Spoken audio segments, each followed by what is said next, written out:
By the way, if you are tweeting about this event or the book as you read it, use the hashtag #NewsForAll. First of all, congratulations, Joe and Juan, on this tremendous work that is such a resource for everyone. And I want to just let people know, if you have friends or family across the country, Juan and Joe are leaving early in the morning for the Bay Area. They'll be at San Francisco State and in Oakland at the First Congregational Church. They'll be in Santa Cruz and Fresno, in Los Angeles and Santa Barbara, and then comes Monday. And they will be in Los Angeles and Northridge, and on Tuesday they're heading to Santa Fe and Albuquerque. They'll be in San Antonio and Houston, and then there's Thursday, I think they're headed to Denver. On Friday they'll be in Washington, D.C. And we'll be in San Diego as well. San Diego. And there, in every one of these communities, are remarkable stories to tell about their communities. And if you have cell phones, you just turn them off, because it might be creating some interference. But I was most inspired in this book by the heroes.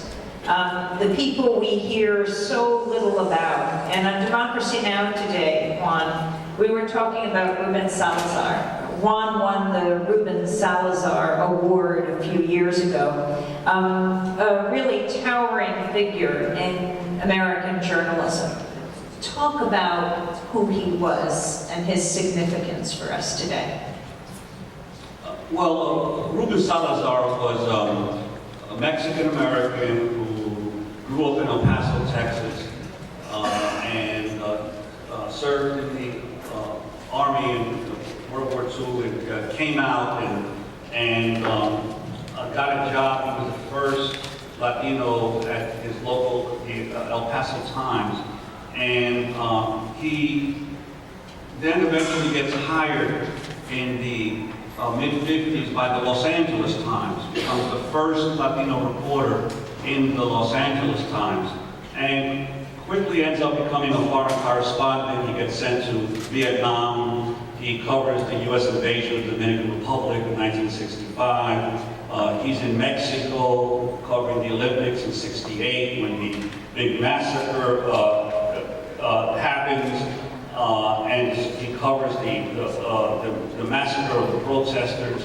But then in 1970, the LA Times calls him back to report back in LA, because there's a growing Black and Latino liberation movement, rebellions in many cities, and the LA Times still had no other Latino reporter. And so they needed Rueben back in LA. And he gets back to LA, apparently somewhat disillusioned, decides that he can better serve his community by going to work on Spanish language television.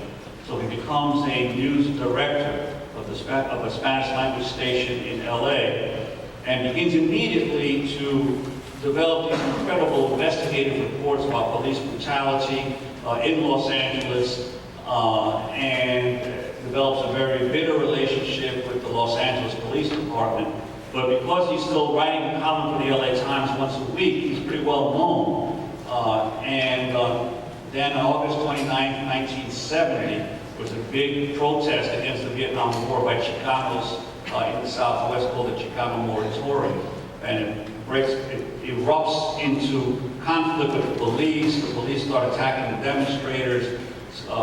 There's rioting, police cars are burned, and somewhere Rueben is covering this with his camera crew. And at one moment, in a few minute break, he and his camera crew try to take refuge from all of the fighting that's going on out in the streets in a local bar, when suddenly an LA County sheriff surrounds the bar with no warning. They fire a tear gas projectile into the bar, and the projectile hits Rueben directly in the face and kills him instantly. There were a couple of other people killed that day, dozens and dozens injured.